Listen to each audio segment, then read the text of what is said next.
And I'm glad that he's finally retiring so that I can finally retire. just let you know. So I've been thinking about this since the boys asked me to say some things. I thought, what is it that is of interest to me that I'd like to share that probably none of y'all care about, but I'm going to do it anyway. When we first went into office, we talked about maybe once a week going and playing 9 holes of golf and just kind of relaxing and talking about the network and things like that. We never, not one time, played golf. He said he was going to take me fishing. Never one time was he taking me fishing. I told him I was going to take him to my little brother's ranch down the hill country. Not one time did I take him down there so we could go bird hunting. Pretty much what we did for 14 years is work. Let's let that soak in. So, you got it. So some of my thoughts was, here we go. A few years ago, when we as Christians were allowed to go to honky tonks, brother and sister George and brother and sister Dickinson, Mike and Becky, and Sharon and I went to Branson. I know y'all thought we was going to Springfield for some ministry, but Brother Clay, we weren't. We were in some place in Branson watching the Oak Ridge Boys, okay? And Brother George got us tickets. We're sitting and we're listening. And so they start singing the song, All the Gold in California. And I look down, and Brother George knows the words, and Sister George knows the words, and Sharon and I know the words. And we're singing to the loud of our voice, and I look at Mike, and he looks like he is on a different planet. And I realized he knows no words to any country song. Yes. You cannot be born in Oklahoma, grow up in Texas, and live in New Mexico, and not know at least one country song. So there's something not right about him. So anyway, I'm serious.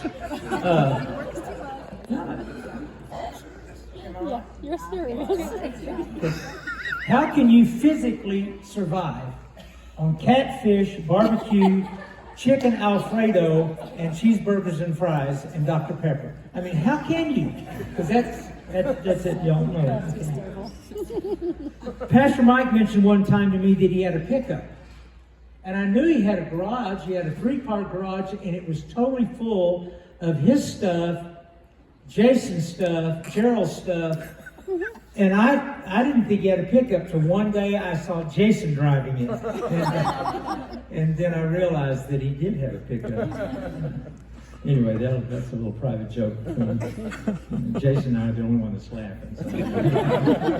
You notice that Pastor Mike's not laughing. He never did get to drive his pickup. Okay. When we went into office together, we started driving. So this is what you need to know about. If you haven't ever traveled with Pastor Mike, you need to know some things, all right? Listen. First of all, he drives cheap cars, okay? You didn't tell me that. I mean, when Brother George was superintendent, we drove around a Lincoln Continental. Yeah. When Brother Mike became district superintendent, we drove around in some foreign car, you know, that was economical. Hyundai. And there was a broken windshield constantly. You can probably go out now and find his car, and there's a broken windshield. Oh, Years. no. Oh, no. You got it. Never mind. Anyway, okay. All right. He never turns on the radio. Oh, no. No. I'm just trying to tell you it's not right. Well, we'll get to that. That's another issue. He never, ever turns on the music. No music. No. But he doesn't know a word of country songs, so why should he have the radio? Hey, he doesn't turn on the air conditioner. Come on, family. You can sit there, we'll be halfway to Las Cruces. I'm dying of exhaustion. He's over here and his face is red. And I'm looking at the air conditioner going like, turn it on. But he's saving gas. Jason's right. My God.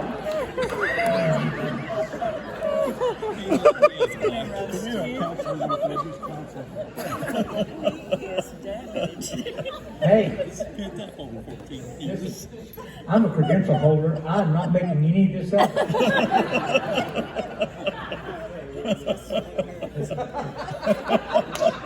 Of course, I turned it in one time. I just turned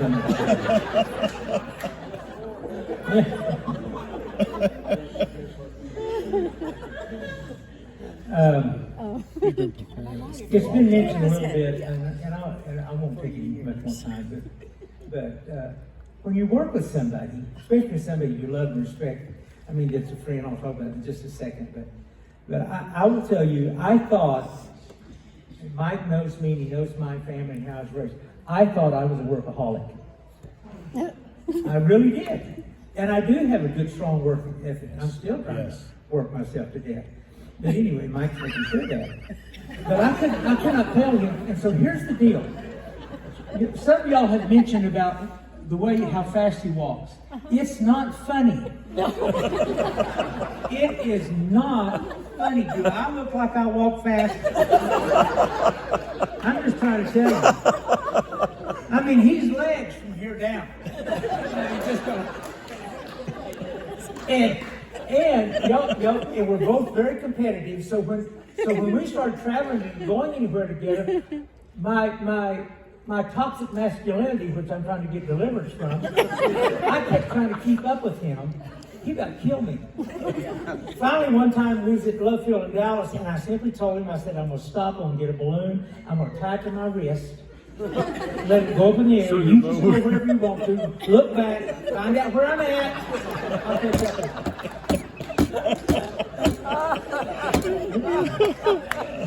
We were general counsel in Orlando a few years ago, and then I went out to eat and was walking back to the convention center.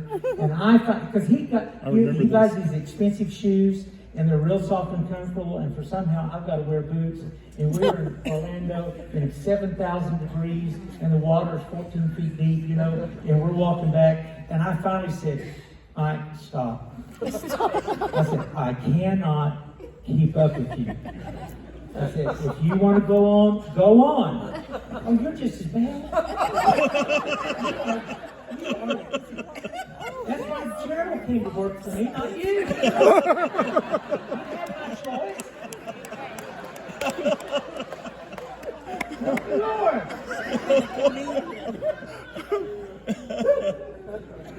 He's in the spirit. You're recording That's this. true story. You're recording I this. said, I can't go on. My feet are killing me. My knees hurt. My back aches. Doom, despair, agony on me, and all that stuff. So, That was a Western. Some of y'all know that.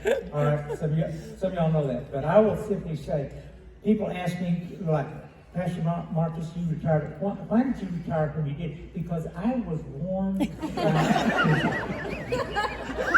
I didn't have anything left. I had nothing left. I was like the Apostle Paul. I poured myself out like a cup.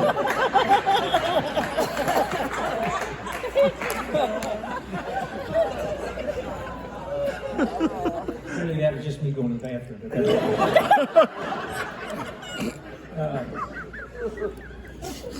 Back traveling with him in his cheap car. I've never, I feel so much better since I've said it. Some of y'all are agreeing with me, because you're a coward. You're afraid to say anything. He is not network pastor any longer.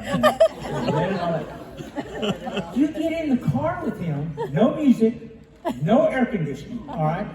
He is on a stinking phone all the time. All the time. All the time. All the time. When you're Preach in the it. office, I go down the hallway to see him. He's either just getting off of a phone call, Or he's texting. on a phone call, or he's fixing to call somebody.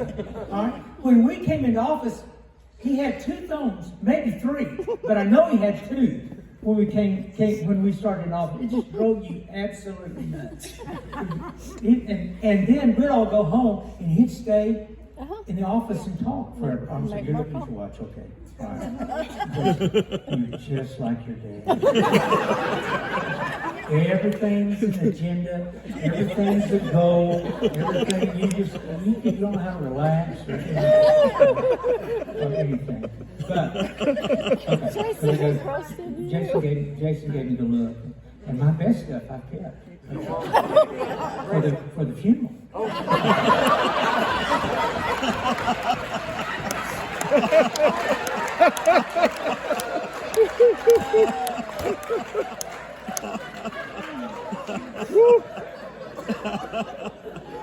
Glory.